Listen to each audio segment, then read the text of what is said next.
And we're live. What's going on, everybody? Welcome to the Sheep Get Sheared podcast. Here we talk about people, politics, and popular culture.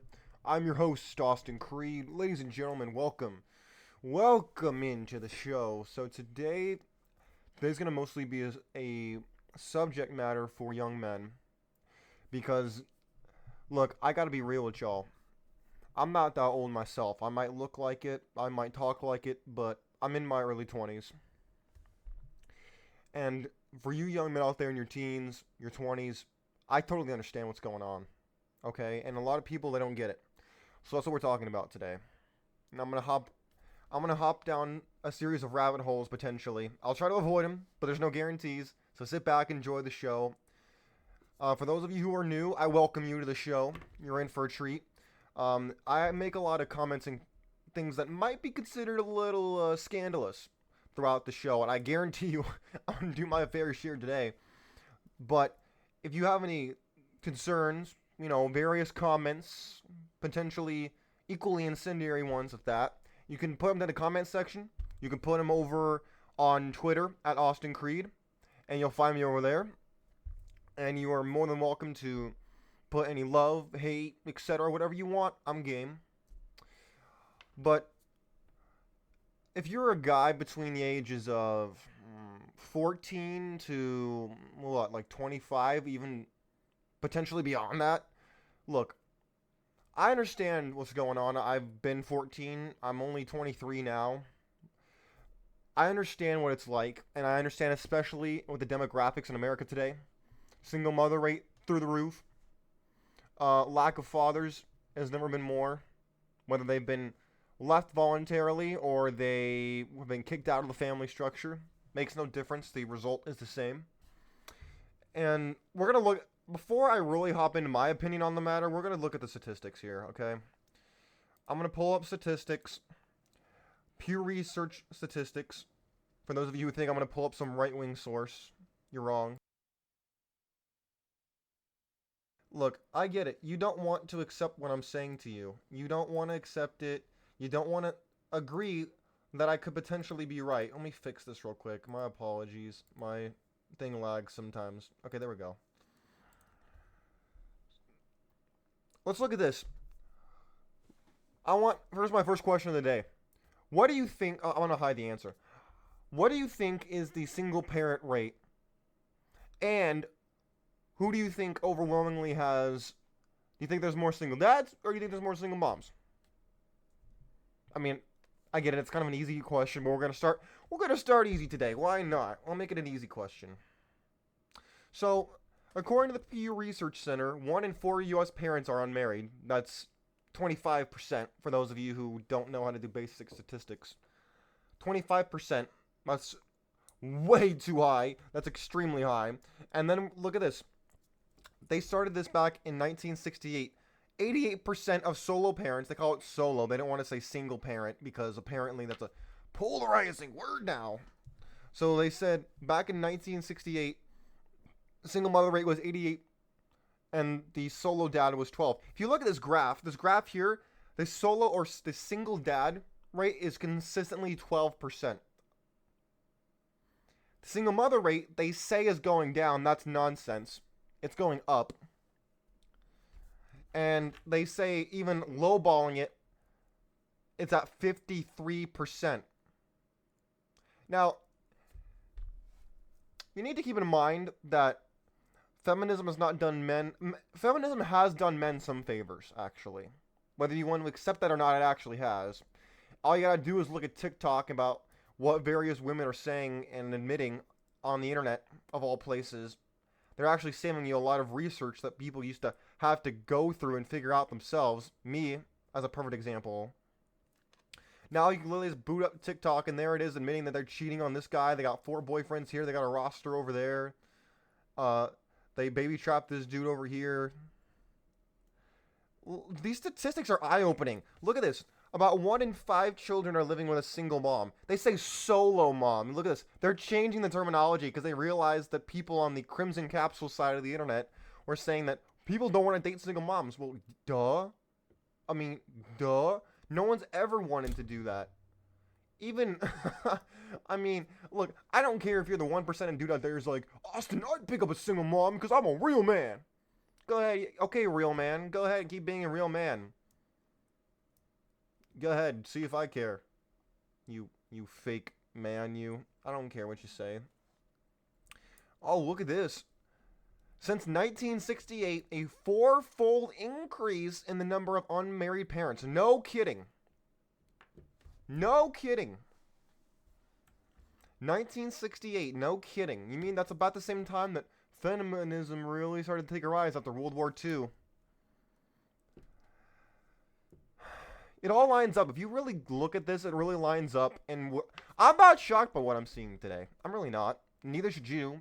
It's a pretty straight line. You just need to be able to follow the bouncing ball. And if you can't, well, that's why you need men like me to point it out for you, apparently. You know why there's a decline in marriage? Well, I'll ask you. What do you think? Why do you think marriages are becoming more and more a thing of the past? Why is the marriage rate going down? Because clearly it's not because of people aren't having sex. I mean, the very fact that the unmarried birth rate is through the roof proves that it's not because people aren't having sex or they're not interested in it anymore. Humans have not evolved to the point where they think physical intimacy is déclassé, like in Aldous Huxley's Brave New World. So what's the problem here? What is the issue? If it's not that people aren't having sex, then what is the reason why this is happening? You want to know my opinion? Oh, well, thank you so much for asking. I know why it's happening. Because men don't gain anything from marriage that they cannot have somewhere else. Women gain from marriage. Men don't. Men can outsource anything when it comes to marriage. If I want to have kids, I can find a surrogate. If I want someone to clean my house, I can find a maid. If I want someone to cook for me, I can get a chef. You want someone to do my laundry, I can find a maid.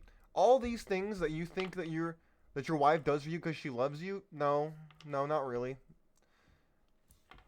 That's not why it's happening. But look, we're getting off the track here.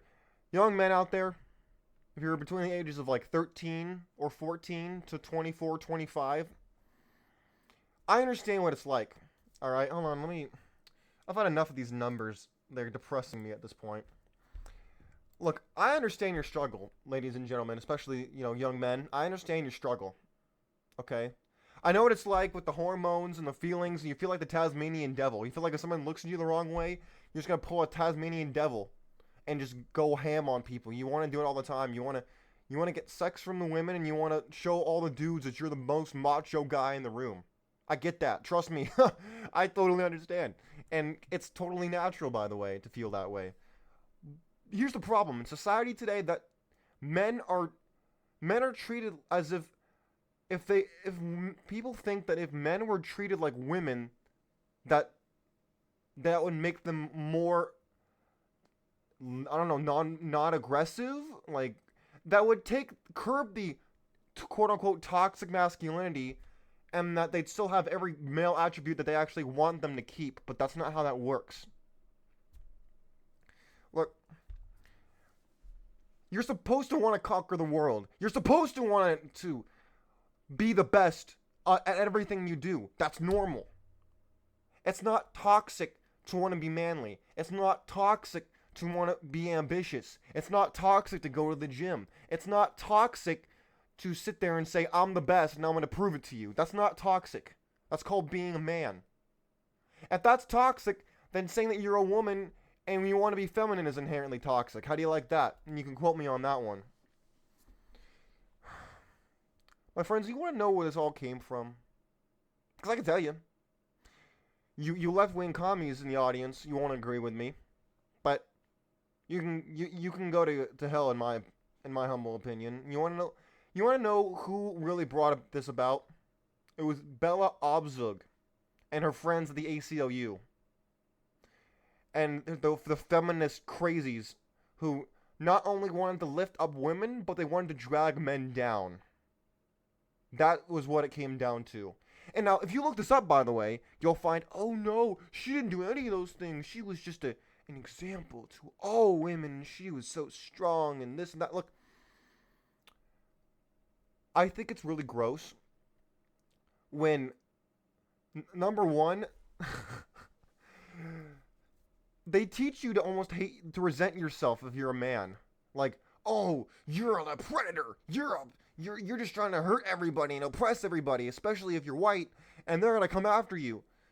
Abraham Lincoln said that a house divided against itself cannot stand, and yet we sit here and we wonder, oh, why is there a masculinity crisis?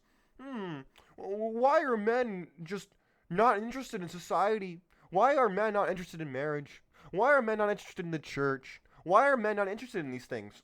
Maybe because they don't get anything out of it. It's the equivalent of, when's the last time the church did something for men? Besides potentially a men's breakfast once every other decade. When's the last time that they did it more than once or twice a year? Or the education system teaches you that they're all evil and they oppress everybody, and that if they are more like women, they'd be more caring. And the world would be a better place if it was run by women. There wouldn't be such violence in the world. Can you kindly name me one female leader who wasn't more masculine than most men? Margaret Thatcher, Golda Meir, Catherine the Great. Hello? Catherine of Russia. Do I need to go on? You mean to tell me that the world would be a better place, a more non-violent place, or anything else? No. See, this is the problem. You are as young men, you're being disenfranchised, and trust me, I see it everywhere that I go. I experience it myself. And if you say anything, then you must be even more toxic than normal. Because how dare you stand up to the New World Order? How dare you stand up to the female educators who are telling you how to be a man? The overweight lesbians, they're telling you how to be a man. You hear this? Yeah, that's right. I'm not mincing words anymore. Go ahead, throw me off the air, ban me, see if I care. You left-wing bums, you. You're nothing more than roaches in our house. That's what you are. And I'm sick of it. I'm not gonna blow up today. I told myself I wasn't gonna blow up today. I told myself I wasn't gonna get mad. I'm gonna control it today. I don't. Last thing I need is my blood pressure to be going through the roof on the air. Okay, I'm too young for this. I don't know how you put up with it. I know how I put up with it. But I have strategies and techniques that I've practiced, and that I have very careful outlets. But that's why when society tells you to go to hell, they dig your grave for you, they throw you in the grave, and they wonder why isn't he getting out of the grave? Why isn't he going back to work? Why isn't he doing what we want him to do? Schmuck, because you made it so it doesn't matter. You've made it so that he gets nothing out of it, and you still want him to do it anyway. People scream about the patriarchy, meanwhile the world is literally built to make it as easy as possible for women, and yet we live in a patriarchy. You hear this? You want to know why we have a masculinity crisis? Because there's not enough men who are instructing men on what to do to navigate this new world that they found themselves in. Because the world is not what you've been taught. I'll tell you that right now. In any capacity, no matter who you are, no matter what political background you're at, it is not what you've been told. You see the shadows on the wall at best. And at worst, you're blind and you see nothing. You don't even see the shadows. You just see plain darkness. Nothing. Well, you just have it force-fed to you. For example, you tell a young guy today, he says, oh, hey, like, for example, my younger brother. He'll come to me and be like, hey, Austin, I want to get with a girl. You know, I want her to like me. What do I do? See, society would tell you that, you gotta be nice. Oh, you gotta take her out. You gotta buy her flowers. You gotta get her chocolate. You gotta do all these things. And you gotta show her how much you care and do all this work. And then just for her to potentially go out with you. You see how that works in the woman's favor? And yet we supposedly live in a society where it's, oh, well, you men have it so easy, and we don't make as much money as you, which has been illegal since the 60s. And then they want to sit here and tell me that you live in a patriarchal society, that's a capitalistic. Bernie Sanders, that schmuck. Yeah, AOC is a. You know her as AOC, Alexandria Occasional Cortez. I call her Occasional Cortex because her brain only works about half the time at best. She's. I don't know why. I mean, no, that's a lie. I know why she's getting really far in politics. It's because most people only care about what you look like in identity politics. That's all they care about. They don't care what she says. They care how she looks and if they can get a look at her top or her bottom. Yeah, don't tell me I don't know what I'm talking about. Don't tell me I don't know what I'm talking about. I know exactly what I'm talking about. You young men out there, if you can control your hormones, you can control your actions, you will control the rest of your life. You will control yourself and you will control your destiny. If you can't control yourself, do not expect other people to want to get into business with you. Don't expect women to want to get in relationships with you. Do not expect people to want to come alongside and mentor you if they don't even know who they're mentoring and you can't explain who you are, what you want, where you want to go, or anything else. You need to figure that out ASAP. Because for this whole idea of a teenager is a new concept. If you're a young guy, you have time on your side, but you want to put that time to the best use you could possibly get. Because you don't want to waste time and have to backtrack later and then be, dang, I should have done this earlier. I should have thought about this earlier. Why did no one tell me? Well, I'm telling you now. Get your life together. Stop. I'm going to challenge you, young men listening to the show right now. I don't care if you're in high school. I don't care if you're in college. I don't care where you're at in life. Unless you are married. Married is a different story. But unless you're married, take 90 days. 90 days. I'm going to challenge you. 90 days. Do not go on a date. Do not get in a relationship. Do not go out there and try to fish for booty. Focus on yourself. Focus on the business venture you've always wanted to start. Focus on going to the gym. Focus on the hobbies you care about. Find other outlets for things you care about and stop wasting your time, your money, and everything else because it has value. Society would have you believe that your time, attention, and money and everything else has no value when that's 100% false. 100% wrong. But it's only going to have value when you make it have value, when you do something with it and you create something that has value. Otherwise, you're going to think that the closest you'll ever get to value is by giving it to a woman or giving your time to a woman, which is 100% false. Sorry, my throat's getting dry on the air. I'm trying to control my hormones right now by not yelling and screaming and raving like a lunatic. I don't want that to take away from my point.